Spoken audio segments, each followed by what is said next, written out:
Assalamualaikum warahmatullahi wabarakatuh.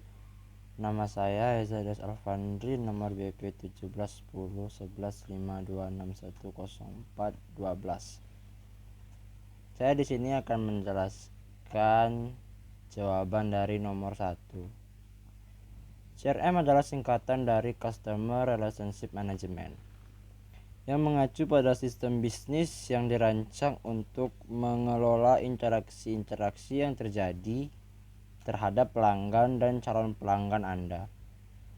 CRM paling banyak digunakan oleh tenaga penjualan dan pemasaran, karena sistem CRM dapat membantu perusahaan untuk merampingkan alur kerja bisnis sehingga dapat meningkatkan efisiensi dan produktivitas. Contohnya dapat kita ambil dari e-commerce seperti aplikasi Shopee. Saya akan menjawab soal dari nomor 2. Menurut Chen dan Popovich, terdapat 3 elemen utama yang menjadi kunci keberhasilan penerapan CRM, yaitu people, proses, dan teknologi.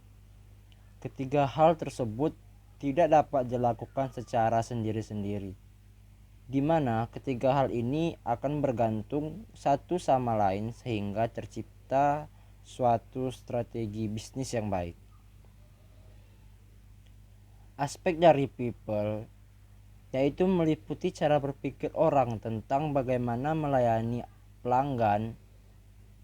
Semua orang yang berhubungan dengan pelanggan, baik dari level tertinggi suatu perusahaan sampai dengan level yang berhubungan dengan pelanggan secara langsung, harus memiliki pemikiran sama, yaitu bagaimana melayani pelanggan dengan sebaik-baiknya. Tujuan dari implementasi CRM harus jelas sehingga mudah dipahami oleh karyawan. Aspek dari proses yaitu proses berlangsungnya kegiatan di suatu perusahaan yang diatur melalui sistem dan didefinisikan secara jelas melalui prosedur terstandarisasi sebagai acuan karyawan dalam melayani pelanggan. Perusahaan harus kembali menata ulang proses bisnis yang telah Anda agar sesuai dengan inisiatif CRM. Mendefinisikan secara jelas konsumen yang akan dibidik merupakan hal penting agar karyawan yang berinteraksi langsung dengan konsumen memiliki acuan yang jelas dan terstandarisasi bagaimana melayani pelanggan mereka. Dan aspek dari teknologi yaitu strategi pengembangan teknologi CRM dan proses implementasi perusahaan harus memilih teknologi yang baik dan dapat mendukung aspek proses. Hal ini terkait dengan strategi pemilihan dan pengembangan teknologi CRM. Perlu dilakukan langkah-langkah implementasi yang terbentuk pilot project terlebih dahulu, agar kelak implementasi secara menyeluruh dapat berjalan dengan sukses seperti yang diharapkan. Di sini saya akan menjelaskan nomor 3. Menurut saya, hal yang pertama yang harus saya lakukan adalah melakukan identifikasi pelanggan. Prospek berdasarkan data yang ada, siapa pelanggan yang menguntungkan, dia tinggal di mana, dan mengapa menguntungkan. Mengidentifikasi nasabah sangat penting menurut saya, karena dengan melakukan identifikasi, perusahaan dapat mengetahui apa yang diinginkan oleh nasabah. Hal ini dilakukan oleh perusahaan asuransi agar perusahaan dapat memilih pelanggan yang dianggap signifikan dan strategis yang mereka percaya dapat memberikan kontribusi bagi keberhasilan perusahaan. Saya melakukan identifikasi berdasarkan umur nasabah.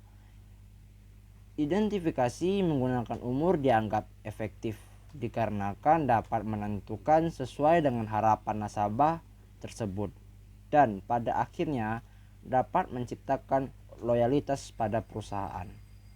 Saya akan menjelaskan nomor 4.